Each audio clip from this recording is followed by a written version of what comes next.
Hello, welcome back to tonight's reading of the Mowgli stories. We'll start from the exact point where we left off last time. And now, said Mowgli cheerfully, as he swung into the hut again. And now they're all sitting around Baldev, who is saying that which did not happen. When his talk is finished, they say they will assuredly come here with the fire and burn you both. And then,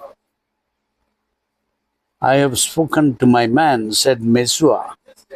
Kaniwara is 30 miles from here, but at Kaniwara we may find the English. And what pack are they? Asked Mowgli. I do not know.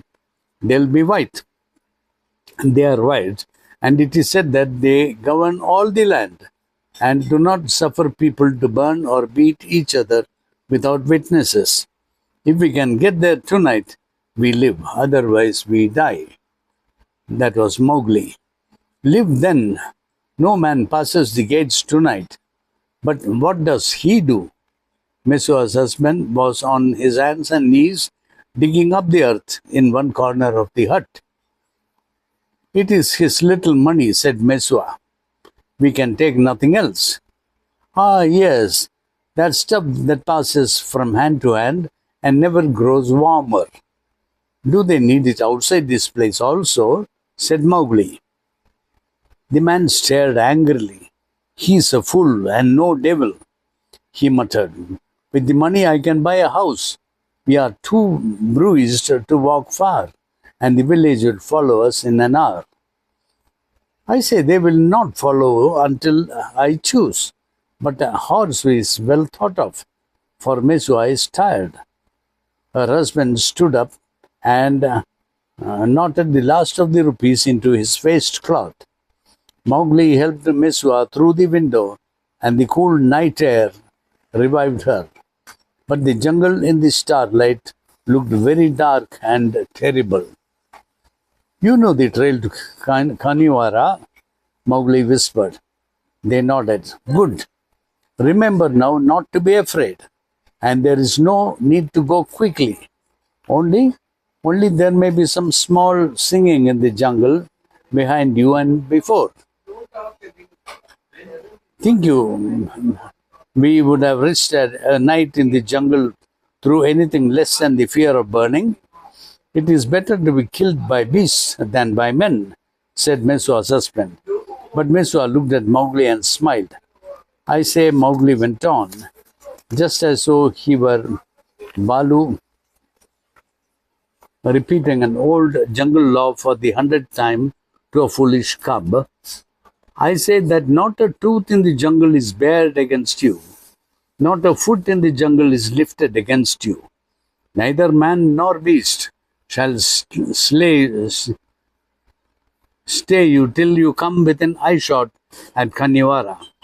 There will be a watch about you. He turned quickly to Mesua, saying, he does not believe, but you will believe. Aye, surely, my son, said Mesua. Man, ghost, or wolf of the jungle, I believe. He will be afraid when he hears my people singing. You will know and understand. Go now and slowly, for there is no need of any haste. The gates are shut. Mesua flung aside herself, sobbing at Mowgli's feet, but he lifted her very quickly with a shiver. Then she hung about his neck and called him every name of blessing she could think of. But her husband looked enviously across his fields and said, if we reach Kaniwara and I get the ear of the English, I'll bring such a lawsuit against the Brahmin and the old Baldev and the others as shall eat the village to the bone. They shall pay me twice over for my crops and my buffaloes unfed. I'll have a great justice. Mowgli laughed. I do not know what justice is, but come next rains and see what is left. They went off towards the jungle, and Mother Wolf leaped from her place of hiding. Follow, said Mowgli, and look to it that all the jungle knows these two are safe. Give tongue a little, I would call Bagheera. The long, low howl rose and fell, and Mowgli saw Messua's husband flinch and turn, half-minded to run back to the hut. Go on, Mowgli called cheerfully. I said there might be singing. That call will follow up to Kaniwara.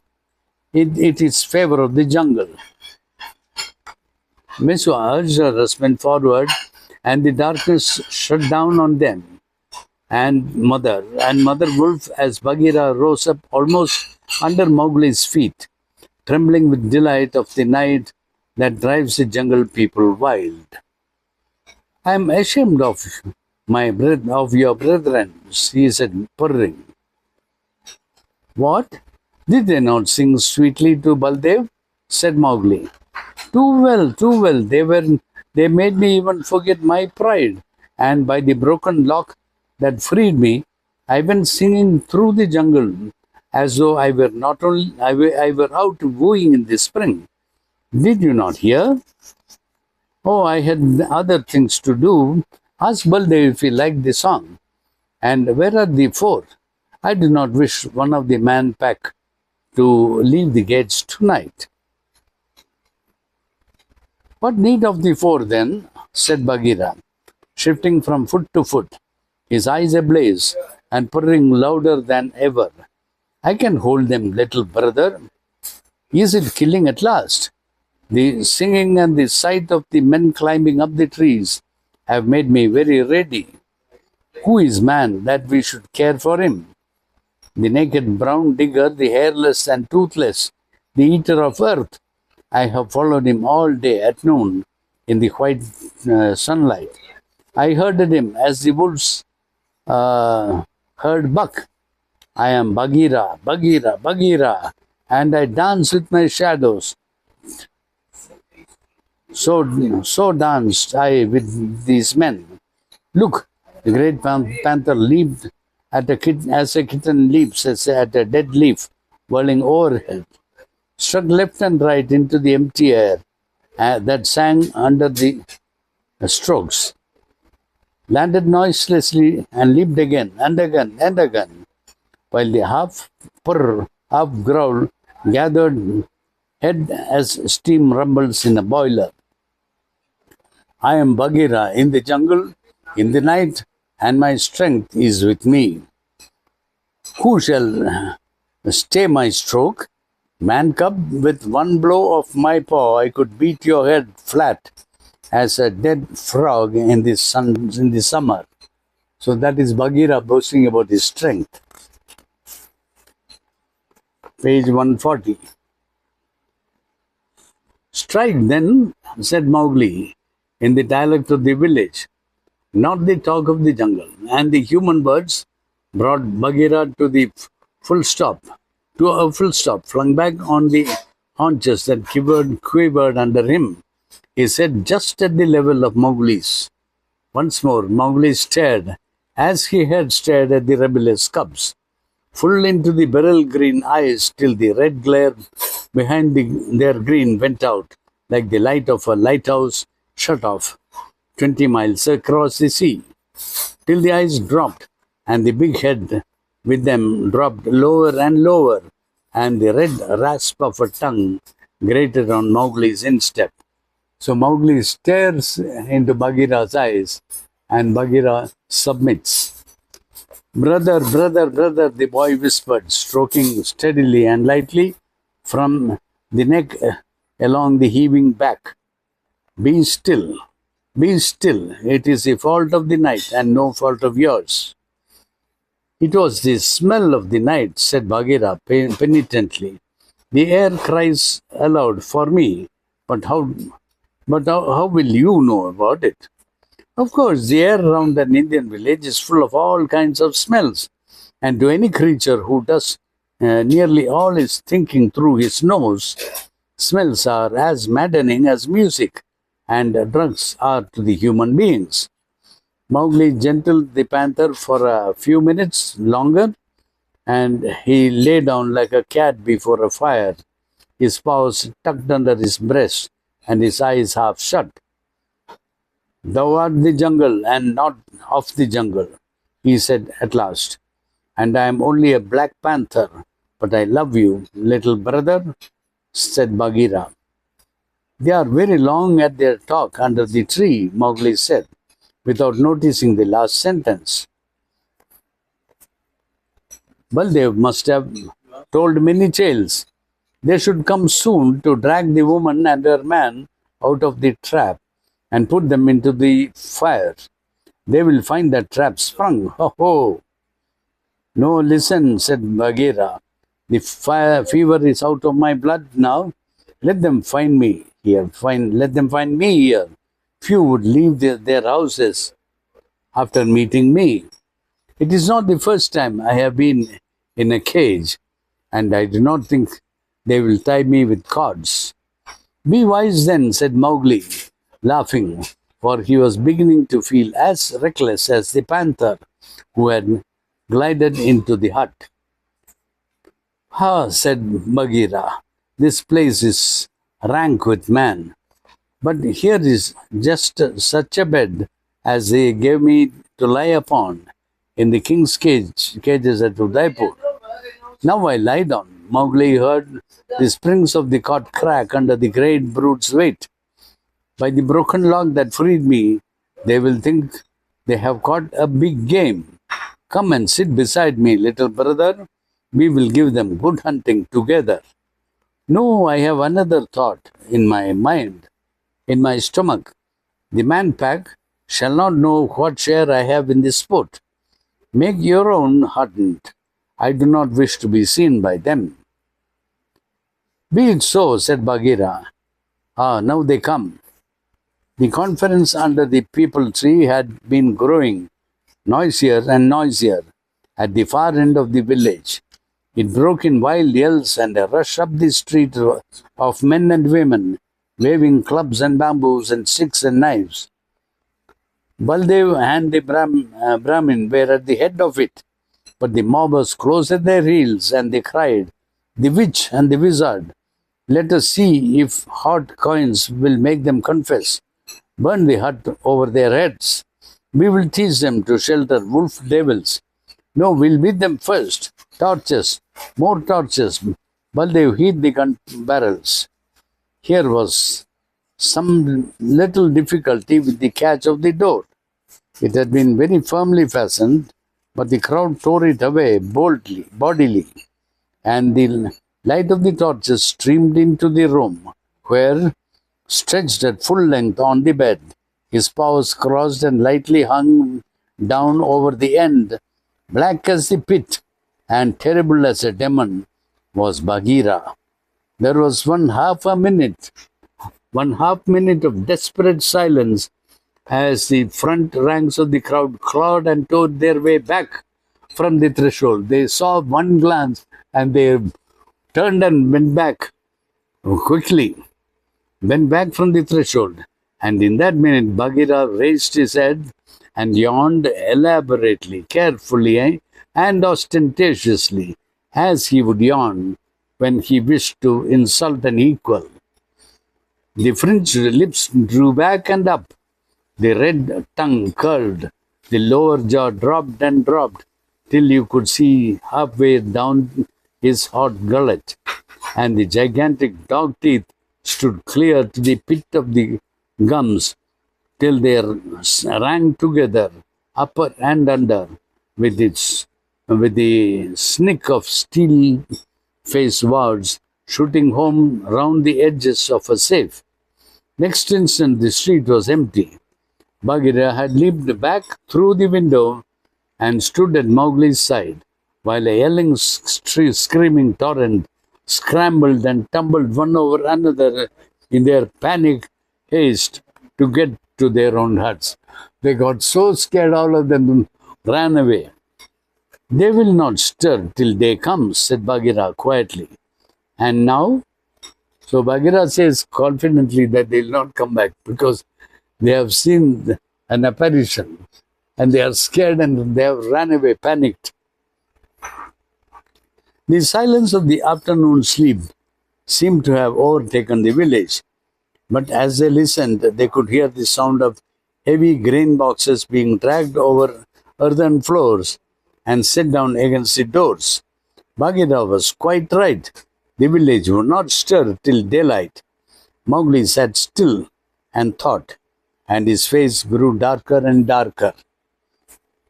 What have I done? Said Bagheera, at last coming to his feet, fawning. Nothing, but great good. Watch them now till the day I sleep, said Mowgli, ran off into the jungle, and dropped like a dead man across a rock, and slept the day round, and the night back again. When he waked, Bagheera was at his side, and there was a newly killed buck at his feet.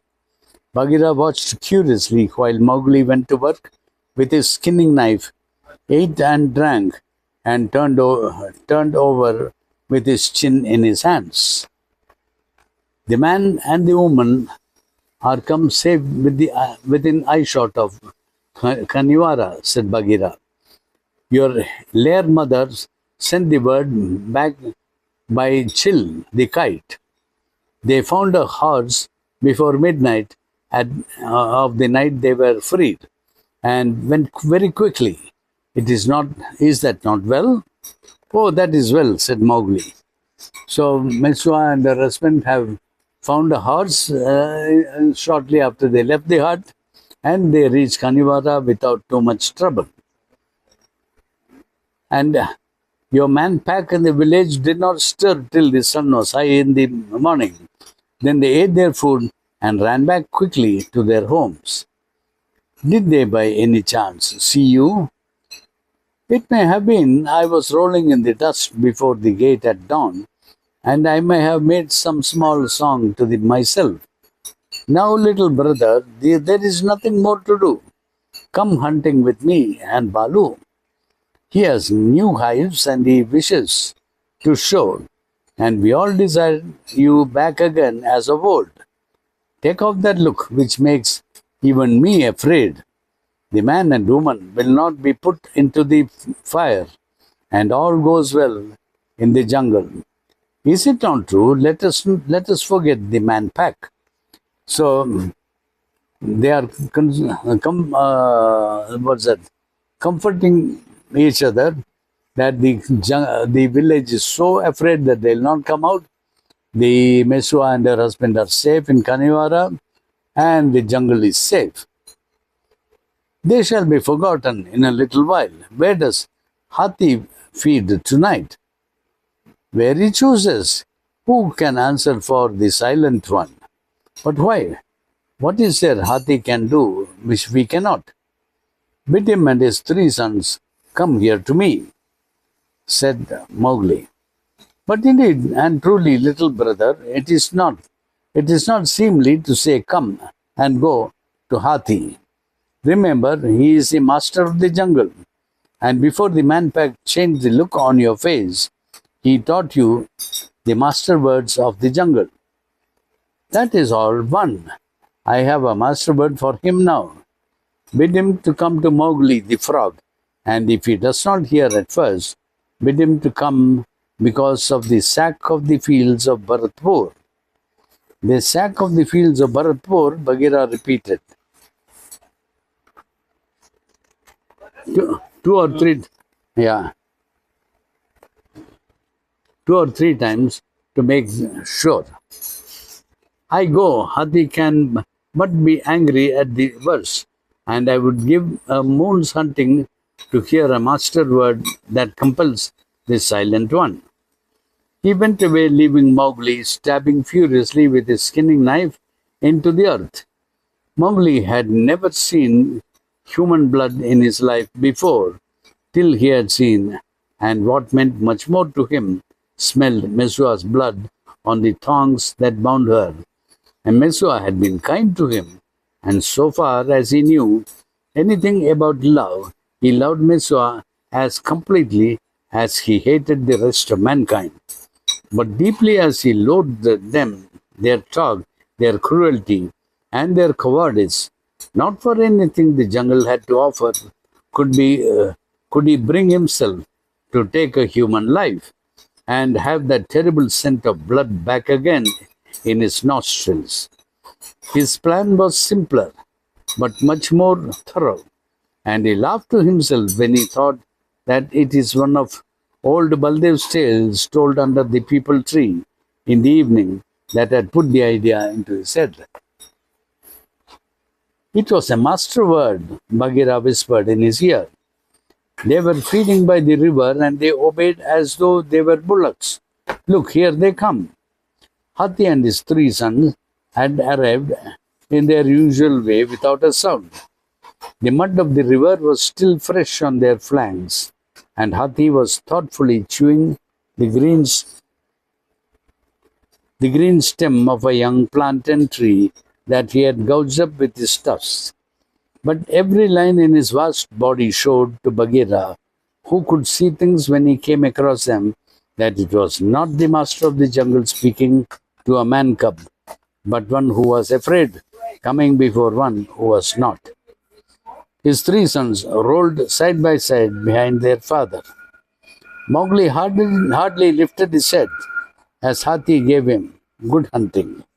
He kept him swinging and rocking and shifting from one foot to the other for a long time before he spoke. And when he opened his mouth, it was to Bagheera, not to the elephants. I will tell a tale that was told to me by the hunter you hunted today, said Mowgli. It concerns an elephant, old and wise, who fell into a trap, and the sharpened stake in the pit scarred him from a little above his heel to the core of his shoulder, leaving a white mark. Mowgli threw out his hand, and as Hathi wheeled, the moonlight showed a long white scar on his slitty side, as though he had been struck with a red-hot whip. Men came to take him from their trap, but he broke his ropes, for he was strong, and he went away till his wound was healed. Then angry by night to the fields, then came he, angry by night, to the fields of those hunters, and I remember now that he had 3 sons. These things happened many, many rains ago, and very far away, among the fields of Bharatpur. What came to those fields at the next reaping, Hathi? They were reaped by me and by my 3 sons, said Hathi. And to the ploughing that follows the reaping? Mowgli asked. There was no ploughing, said Hathi. And to the men that live by the green crops on the grounds, said Mowgli. They went away. And to the huts in which the men slept, said Mowgli. We tore the roofs to pieces, and the jungle swallowed up the walls, said Hathi. And what more? Asked Mowgli. As much ground as I can walk over in 2 nights, from the east to the west, and from the north to the south. As much as I can walk over in 3 nights, the jungle took. We let in the jungle upon 5 villages, and in those villages and in their lands, the grazing ground and soft crop grounds, there is not one man today who takes his food from the ground. That was the sack of the fields of Bharatpur, which I and my 3 sons did. And now I ask, Mowgli, how the news of it came to you, said Hathi. A man told me, and now I see even Baldev can speak truth. It was well done, Hathi, with the white mark, but the second time it shall be done better, for the reason that there is a man to direct, and you know the village of the man pack that cast me out. They are idle, senseless, and cruel. They play with their mouths, and they do not kill the weaker for food, but for sport. When they are full fed, they would throw their own breed into the fire. This I have seen. It is not well that they should live here any more. I hate them. Kill then, said the youngest of Hathi's 3 sons, picking up a tuft of grass, dusting it against his forelegs, and throwing it away, while his little red eyes glanced furtively from side to side. What good are white bones to me? Mowgli answered angrily. Am I the cub of a wolf to play in the sun with a raw head? I have killed Shere Khan, and his hide rots on the council rock. But but I do not know whither Shere Khan has gone, and my stomach is still empty. Now I'll take that which I can see and touch. Let in the jungle upon that village, Hathi. Bagheera shivered and cowered down. He could understand if the worst came to the worst, a quick rush down the village street and a right and left blow into a crowd or a crafty killing of men as they plowed in the twilight. But the scheme for deliberately blotting out an entire village from the eyes of man and beast frightened him. Now he saw why Mowgli had sent for Hathi. No one but the long-lived elephant could plan and carry through such a war. Let them run as the men ran from the fields of Bharatpur, till we have the rainwater for the only plough, and the noise of the rain on the thick leaves for the pattering of their spindles.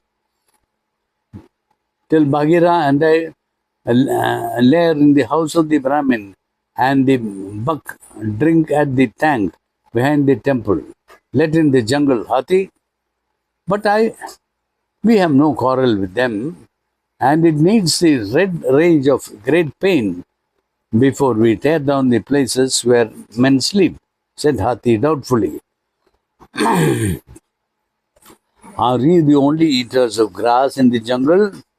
Drive in your peoples. Let the deer and the pig and the nilgai look to it. You need never show a hand's breadth of hide till the fields are naked. Let in the jungle, Hathi.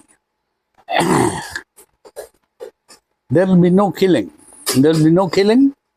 My tusks were red at the sack of the fields of Bharatpur, and I would not wake that smell again. Nor I, said said Mowgli. I do not wish even their bones to lie on the clean earth. Let them go and find a fresh lair. They cannot stay here. I have seen and smelled the blood of the woman that gave me food, the woman whom they would have killed, but for me. Only the smell of the new grass on their doorsteps can take away that smell. It burns in my mouth. Let in the jungle, Hathi. So Mowgli is very clear that he wants to destroy the village and let the jungle in. Ah, said Hathi, so did the scar of the stake burn on my hide till we watch the villages die under the spring growth. Now I see your war shall be our war, and we let in the jungle. Mowgli had hardly time to catch his breath. He was shaking all over with rage and hate before the place where the elephants had stood was empty, and Bagheera was looking at him with terror. By the broken log that freed me, said Bagheera, are you the naked thing that I spoke for in the pack when all was young? Master of the jungle, when my strength goes, speak for me. Speak for Balu. Speak for us all. We are cubs before you. Snapped twigs underfoot, fawns that have lost their doe. The idea of Bagheera being a stray fawn upset Mowgli altogether, and he laughed and caught his breath, and sobbed and hugged and laughed again, till he had to jump into a pool to make himself stop. Then he swam around and round, ducking in and out of the bars of moonlight, like the frog, his namesake. By this time, Hathi and his three sons had turned each to one point of the compass, and were striding silently down the valleys a mile away. They went on and on for 2 days, 2 days' march, that is to say, along a long 60 miles, through the jungle, and every step they took and every wave of their trunks was known and noted and talked over by Mang and Chill and the monkey people and all the birds. Then they began to feed and fed quietly for a week or so. Hathi and his sons are like Ka, the rock python. They never hurry till they have to. At the end of that time, and none knew who had started it, a rumor went through the jungle that there was better food and water to be found in such and such a valley. The pig, who of course will go to the ends of the earth for a full meal, moved first by companies, scuffling over the rocks, and the deer followed with the small wild foxes that live on the dead and dying of the herds, and the heavy-shouldered Nilgai moved parallel with the deer, and the wild buffaloes of the swamps came after the Nilgai. The least little thing would have turned and scattered, straggling droves that grazed and sauntered and drank, and grazed again. But whenever there was an alarm, someone would rise up and soothe them.